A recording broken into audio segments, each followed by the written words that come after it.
A graça e a paz e a misericórdia, meus irmãos, estejam com todos vocês. Estou aqui mais uma vez para trazer a palavra do Senhor, a palavra de Deus às nossas vidas, para que haja uma mudança em nós. Deus, Ele nos mudou quando cremos em nosso Senhor Jesus Cristo, quando Ele nos converteu dos maus caminhos e agora estamos vivendo para o Senhor e Salvador Jesus Cristo.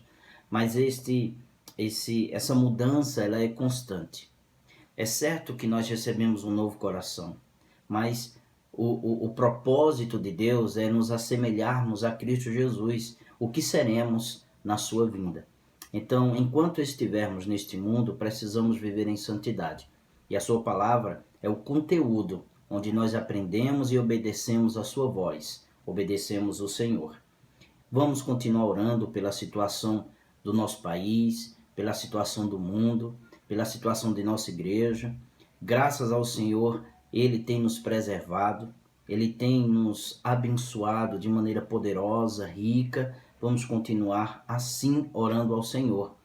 E que essa mensagem ela possa também chegar a outras pessoas. Estejam orando, que Deus possa transformar vidas, trazê-las a Cristo, chamá-las ao arrependimento para crer na pessoa bendita de Jesus.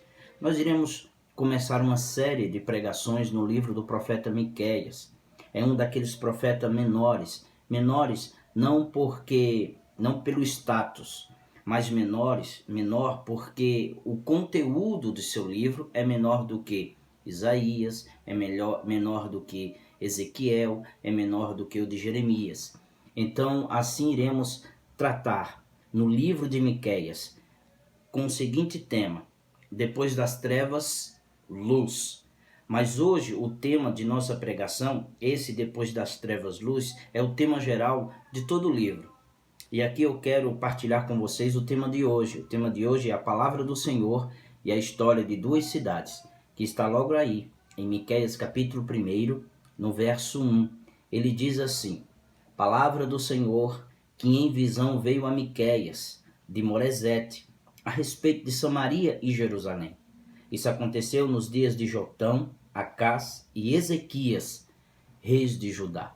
Vamos orar, pedir que Deus venha nos ajudar e que a palavra do Senhor esteja em nossos corações. Senhor, pelo Teu Espírito Santo, pela graça do Senhor em nossa vida, pelo amor de Cristo derramado em nós, suplicamos ao Senhor o Teu benefício, a Tua graça, que o Senhor venha nos ajudar a compreender o texto e que seja assim aplicado aos nossos corações. Transforma-nos à semelhança de Cristo cada dia mais. É assim que oramos, em nome de Jesus. Amém. Pois bem, a palavra do Senhor e a história de duas cidades. O profeta Miqueias, a pregação, a mensagem de hoje é introdutória a todo o livro, para que a gente possa saber e se situar o momento em que o profeta está proferindo a palavra do Senhor. O profeta Miqueias, ele estava vivendo em uma situação de calamidade social, calamidade espiritual no seu tempo. A igreja, queridos, em sua época estava distante de Deus. Esqueceram da palavra do Senhor. Estavam andando nos seus próprios caminhos. E aí Deus, como havia avisado, disciplinaria seu povo. E ele fez isso. É só lermos do verso 2 ao verso 7 desse mesmo capítulo que a gente vai ver que Deus está aqui irado, está aqui querendo disciplinar o seu povo. E eu quero destacar alguns pontos nesse verso primeiro. O primeiro ponto que eu quero destacar com vocês é o profeta. Quem foi Miqueias? Quem foi esse profeta? Esse nome ele é comum no Antigo Testamento. 14 nomes de Miqueias estão registrados no Antigo Testamento. Mas existem, queridos, duas referências somente a este profeta, que viveu no final do século 8 e no início do século 7. Uma delas está registrada no próprio livro, Palavra do Senhor que veio a Miqueias, no verso 1.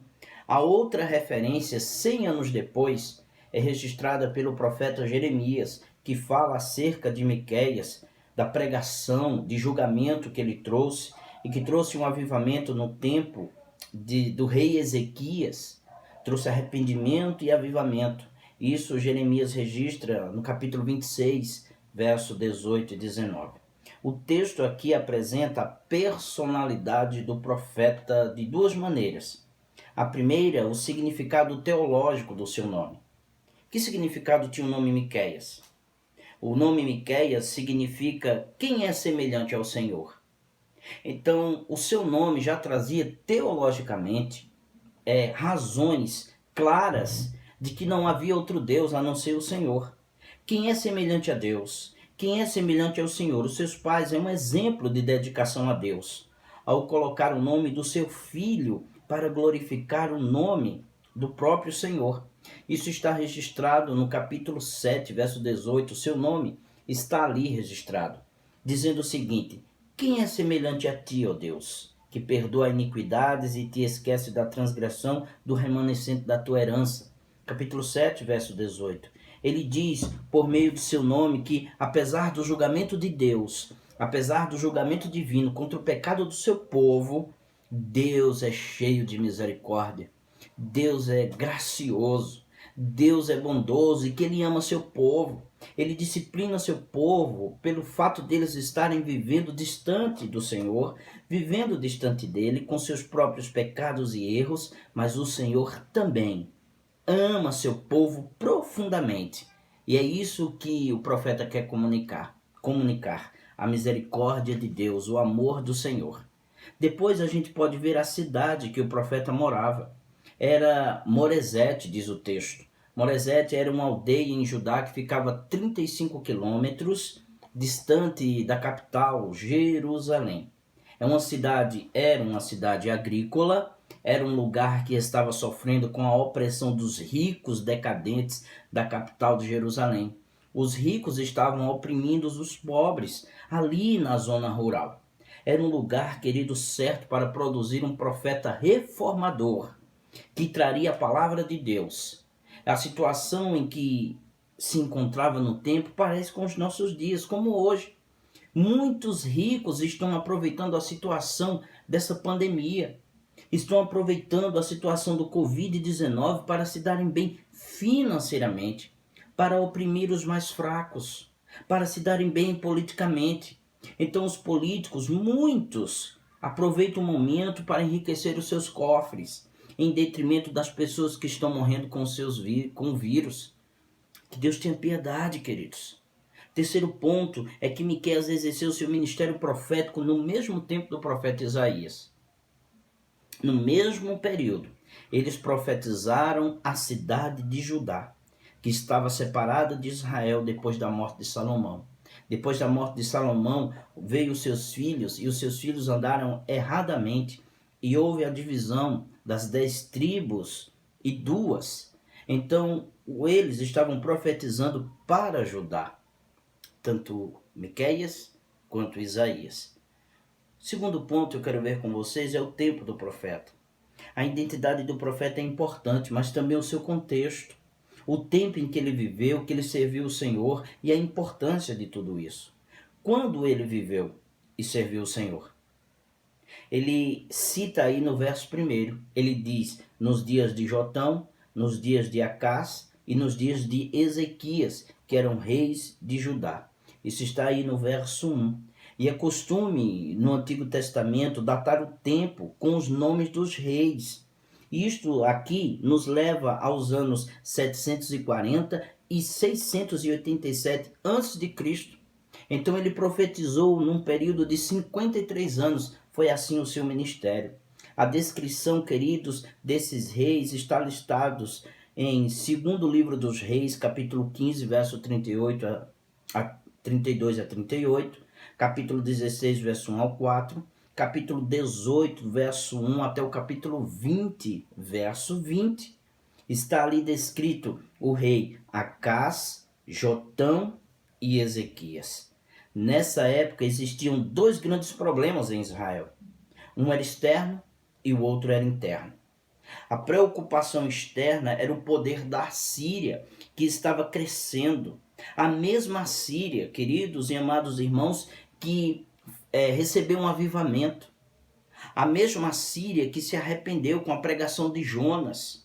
Então, muito tempo depois deles terem se arrependido, depois de Deus ter visitado eles, depois deles terem sido salvos pelo Senhor, eles voltaram a pecar. Como hoje também.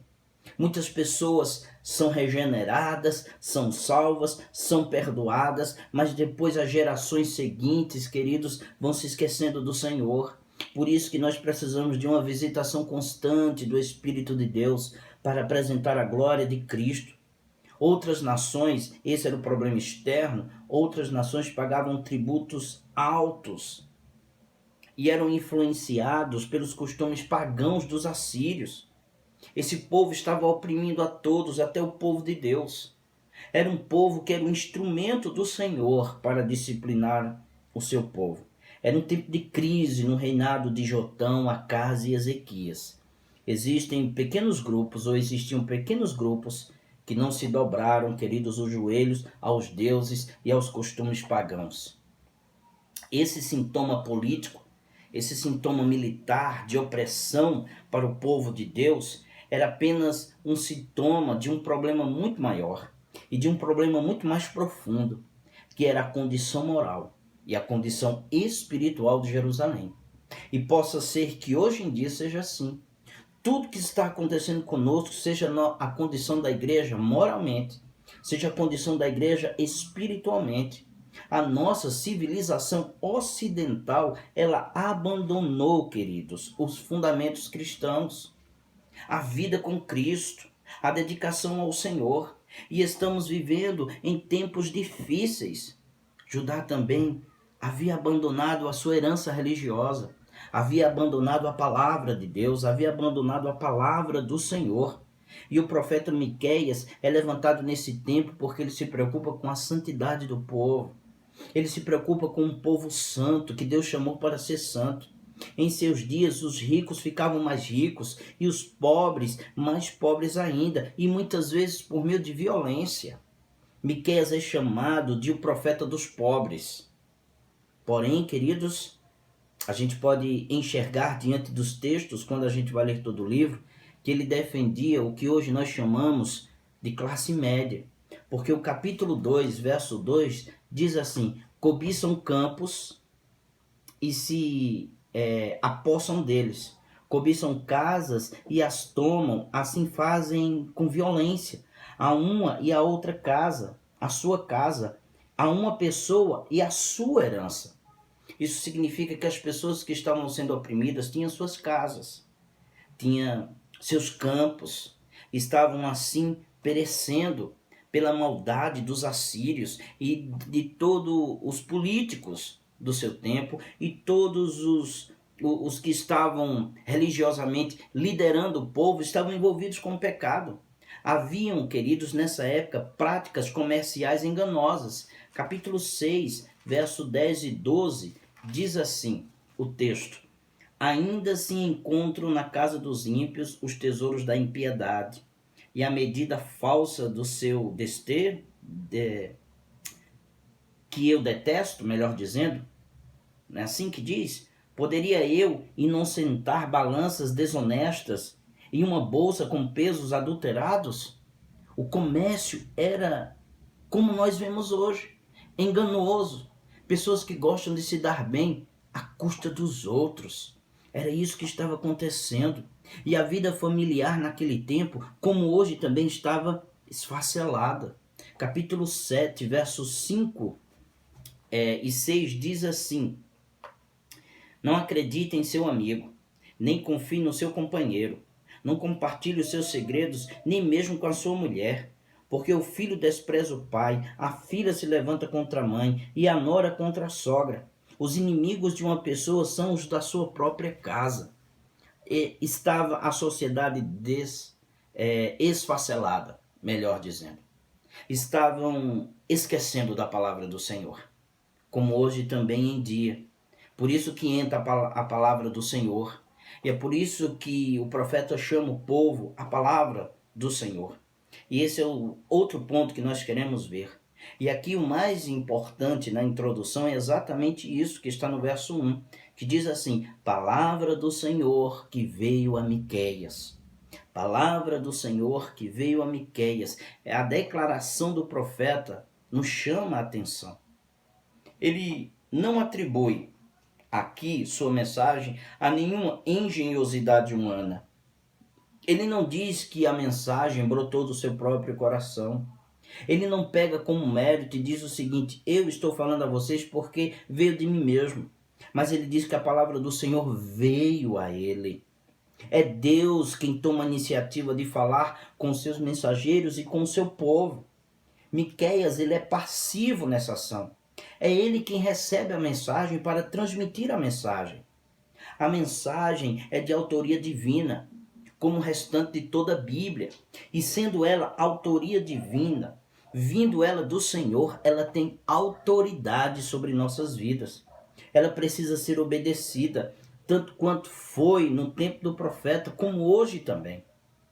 Calvino, ele disse o seguinte: devemos à Escritura a mesma reverência que devemos a Deus, pois ela procedeu exclusivamente dele. Está aqui as Escrituras, está aqui a palavra de Deus em nossas mãos. Nós precisamos obedecê-la, nós precisamos reverenciá-la, não idolatrá-la, não colocá-la em um pedestal e abrir lá no Salmo 91 como um amuleto. Não é isso, mas é ler, é ouvir aquilo que realmente Deus quer de nós e obedecer a sua mensagem. Outro ponto é que a mensagem profética é de julgamento. O verso 1 ainda diz: palavra do Senhor que em visão veio a Miqueias de Moresete a respeito de Jerusalém e de Samaria. Samaria era a capital do reino do norte de Israel, que se separou de Jerusalém no reinado de Roboão, filho de Salomão, com 10 das 12 tribos de Israel. Esse reino que estava aí em Samaria tem uma história de rebeldia contra Deus, porque eles eram idólatras, abandonaram a fé, apostataram da fé. No entanto, o profeta Miqueias, aqui, no tempo do profeta Miqueias, a Assíria, ela destruiu Samaria completamente. E as 10 tribos ficaram cativas e Samaria desapareceu da história. Por esse motivo, agora, ele se volta para Jerusalém, ele se volta para Judá, ele se volta para o povo do Senhor, Miqueias, e se concentra lá, dizendo que esse reino do sul de Judá, ele pode ser destruído, como foi Samaria. É um aviso de Deus para Jerusalém, para o seu povo. Senão Deus irá destruir se vocês não se arrependerem dos seus pecados. Veja o que ele diz logo no verso 9 do capítulo 1. Diz assim: porque as feridas de Samaria são incuráveis, o mal chegou até Judá, estendeu-se até a porta do meu povo, até Jerusalém, está às portas, se arrependam, é isso que ele está dizendo. Profetizando dessa forma, Miqueias é visto como um profeta da desgraça, que está trazendo juízo. A mensagem dele é sobre a ira de Deus contra o pecado. Era uma tarefa dele, dada por Deus, e isso é uma tarefa difícil, gente. Não é fácil uma tarefa dessa. Você levar uma mensagem de Deus e dizendo que Deus irá trazer desgraça ao povo por causa e por conta dos seus pecados. Diante disso, desse julgamento, a gente pode fazer algumas perguntas, e a primeira delas: Deus espera e exige ou reclama algo das pessoas? Essa é a pergunta que nós devemos fazer. E diante dessa pergunta, muitas pessoas pensam que Deus não está se importando com a conduta delas, com a vida delas, com o nosso comportamento na sociedade. Deus requer algo de nós? Esta é a pergunta. À luz do livro de Miqueias, é um tremendo sim. Deus se importa, Deus se preocupa. Veja como diz o verso 2: escutem todos os povos, prestem atenção à terra e todos os seus moradores. O Senhor, Deus, é testemunha contra vocês, contra esta vida que vocês estão vivendo. Deus, ele requer santidade, com reverência, com temor diante dele. E isso não pode acontecer, o seu povo se rebelar contra ele com seus próprios pecados. Então Miqueias anuncia um julgamento. Outra pergunta: o pecado ele deve ser condenado? Queridos, falar sobre condenação nos nossos dias, isso é muito delicado. A nossa sociedade, ela pensa que deve tratar dos seus próprios problemas, dos seus próprios pecados. Porém, o profeta, falando em nome de Deus, mostra claramente que o pecado precisa ser exposto e condenado, porque Deus odeia o pecado. Miqueias falou em nome de Deus e estava dizendo que o caminho do povo era errante. Ele diz no capítulo 2, verso 1, ai daqueles que ainda no seu leito imaginam a iniquidade e planejam o mal. A Bíblia declara julgamento do pecado de todas as pessoas e de nós. Como cristão, nós não devemos nos calar contra o pecado, mas devemos anunciar a palavra de Deus. Devemos denunciar o pecado das pessoas. Isso é um ato de amor. Chamar as pessoas ao arrependimento. Queridos, a terceira pergunta está enquadrada no último ponto que nós iremos ver à luz desse texto. A mensagem profética de salvação. E a pergunta é: Deus oferece um meio aos pecadores para escapar desse julgamento? Será que Deus oferece um meio, um modo ou uma forma de escaparmos do julgamento? O evangelho do profeta, aqui, as boas novas de Miqueias no texto, diz que sim. Deus oferece um meio de pecadores escaparem do julgamento, oferecendo uma mensagem de esperança, uma mensagem de perdão, uma mensagem de salvação, com o seu próprio nome, que é o Deus de misericórdia. Então a mensagem de salvação de Miqueias, ela tem alguns pontos. Em primeiro lugar, é um chamado ao arrependimento. Esta é uma boa notícia de Deus por meio do profeta. Jerusalém precisaria se arrepender, deveria abandonar os seus pecados para se voltar-se para Deus e ser assim salvo dos seus maus caminhos e suplicar a ajuda do Senhor. Como hoje a nossa sociedade precisa arrepender-se, voltar-se para Deus e viver para a glória do seu santo nome. Deus mesmo levará o seu povo ao arrependimento. Isso está no verso 12 do capítulo 2. Certamente eu ajuntarei todos vocês, casa de Jacó, certamente congregarei o remanescente de Israel. Isso aconteceu no tempo de Ezequias, onde o povo se arrependeu, onde esse rei que andava segundo a palavra do Senhor conclamou o povo a se arrepender. Ele mesmo se arrependeu. E trouxe assim o Senhor um avivamento para o povo. Segundo ponto, à luz dessa mensagem profética de salvação, é que a mensagem de salvação do profeta, ela mostra o caráter misericordioso de Deus, que não tem vontade de destruir o seu povo, mas tem alegria em mostrar o seu favor, em mostrar a sua graça. Miqueias termina seu livro mostrando essa graça de Deus. Capítulo 7, verso 18 e 19, diz assim: quem é semelhante a ti, ó Deus, que perdoa a iniquidade e te esqueces da transgressão do remanescente da tua herança? O Senhor não retém a sua ira para sempre, porque tem prazer na misericórdia. Ele voltará a ter compaixão de nós, pisará os pés as nossas iniquidades e lançará todos os nossos pecados nas profundezas do mar. Esse é o Deus que nos ama, esse é o Deus que está pronto para nos perdoar. E diante dessa misericórdia existe o ponto central, o texto central do livro de Miqueias. E o texto central do livro de Miqueias está no capítulo 5, verso 2, que diz assim: e você, Belém Efrata, que é pequena demais para figurar como um grupo de milhares de Judá, de você me sairá aquele que há de reinar em Israel, e cujas origens são desde os tempos antigos, desde os dias da eternidade. Verso 4 e 5 diz assim: ele, esse rei que se levantará, se manterá firme e apacentará o povo, na força do Senhor, na majestade do nome do Senhor seu Deus, e eles habitarão seguros, porque agora ele será engrandecido até os confins da terra, e ele será a nossa paz. Esse registro está em Mateus, capítulo 2, verso 6, que o Salvador veio de Belém. É certo que Ezequias se arrependeu, o povo se arrependeu, mas 100 anos depois, o povo estava com a idolatria arraigada nos seus corações. E não conseguiram ainda se livrar e foram levados cativos para a Babilônia. 100 anos depois, o Senhor trouxe disciplina através da Babilônia. Mas o profeta Miqueias diz que há esperança nesse cativeiro. E a esperança é a pessoa de nosso Senhor e Salvador Jesus Cristo. Ele é a luz, Ele é o Senhor. Por isso que o capítulo 7, verso 8 diz assim: minha inimiga, falando dos inimigos do Senhor, não se alegre a respeito de mim. Ainda que tenha caído, eu tornarei a me levantar. Se morar nas trevas, o Senhor será a minha luz.